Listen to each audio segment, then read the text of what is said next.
اردن سے فضیلت الشیخ عبدالعزیز بن باز کی خدمت میں ایک خاتون نے سوال کیا، وہ آپ کی خدمت میں شیخ سے پوچھا جا رہا ہے کہ عورتیں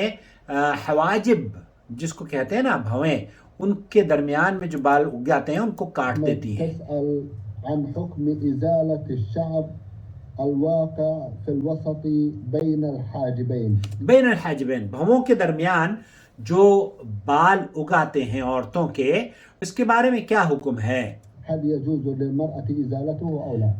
کیا عورتیں ان بالوں کو کاٹ سکتی ہیں یا اکھاڑ سکتی ہیں؟ اس کی کیا حیثیت ہے؟ لا أعلم مانعا من ذلك لأنه ليس من الحاجبين۔ شیخ یہ فرما رہے ہیں کہ لا اعلم مانعا من ذلك لأنه ليس من الحاجبين، یہ دراصل بھووں کے حصے نہیں ہے، اس لیے اس کی ممانعت کی کوئی دلیل ہمارے پاس نہیں ہے۔ اور اگر آپ اس اختلافات سے بچنے کے لیے اگر شک اور شبہ کے راستے سے ہٹ جائیں، بچ جائیں تو بہت غنیمت ہے، لیکن اس کو نکالنے کے سلسلے میں منع کی کوئی بات نہیں ہے۔ فلا اعلم فیہ بأسا، تو شیخ فرما رہے ہیں کہ میں نہیں سمجھتا کہ جو بالوں کے بیچ میں بال اگاتے ہیں، بھووں کے بیچ میں جو بال اگاتے ہیں، اس کے منع کرنے کی میرے پاس کوئی دلیل نہیں ہے، اور کوئی باس، کوئی حرج بھی نہیں ہے اگر عورتیں خوبصورت نظر آنے کے لیے اس حصے کو جو ابرو یا بھووں کا حصہ نہیں ہے نا، اس کو آپ صاف کر سکتی ہیں۔ ليس من الحاجبين، ليس من الحاجبين الذين جاء فيهما النهي عن النمس، کیونکہ اللہ کے رسول صلی اللہ علیہ وسلم نے جس کی ممانعت بیان فرمائی ہے وہ نمس ہے، جس کو بالوں کو اکھاڑنا یا بالوں کی اکھڑوانے والی پر اللہ کے رسول صلی اللہ علیہ وسلم نے لعنت فرمائی ہے۔ تو یہاں شیخ عثیمین رحمۃ اللہ علیہ کا بھی موقف اسی طرح کا ہے کہ ابرو کے بال اگر نوچ کر ہلکے کیے جائیں، ابرو کے جو بال ہوتے ہیں نا وہ تو حرام ہے، لیکن جو بیچ میں بال ہیں اس کو کاٹنے کے سلسلے میں شیخ ابن باز اور شیخ علماء کا موقف یہ ہے کہ اگر آپ بچ سکتی ہیں اختلاف سے بچنے کے لیے تو بہت اچھی بات ہے، لیکن اگر آپ اس کو کاٹ بھی لیتی ہیں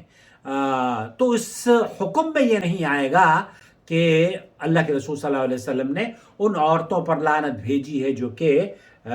بھویں اکھڑواتی ہوں۔ شیخ سعد الشتری نے یا شیخ سعد الخسلان اور دیگر علماء کا موقف یہ ہے کہ اگر بھووں کے بال بڑے ہو جائیں تو انہیں کاٹا جا سکتا ہے، ٹرم کیا جا سکتا ہے، کیونکہ ممانعت اس کے ازالے کی ہے۔ آپ بالوں کو اکھاڑ نہیں سکتی، بالوں کو کاٹ نہیں سکتی، اور اسی لیے اہل علم نے بلیچنگ کے لیے بھی کہا ہے، کیونکہ بلیچنگ یہ امپریشن دیتا ہے کہ آپ نے وہ بال صاف کر دیے ہیں۔ غالباً اسی وجہ سے شیخ سعد الشتری نے اس سے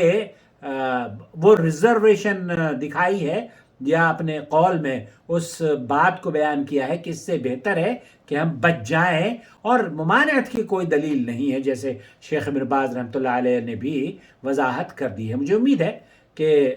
وضاحت ہو گئی ہوگی۔ والسلام علیکم ورحمۃ اللہ وبرکاتہ۔ وما أرسلنا من قبلك إلا رجالا نوحي إليهم فاسألوا أهل الذكر إن كنتم لا تعلمون بالبينات والزبر وأنزلنا إليك الذكر لتبين للناس ما نزل إليهم ولعلهم يتفكرون أفأمن الذين مكروا السيئات أن يخسف الله بهم الأرض أو يأتيهم العذاب من حيث لا يشعرون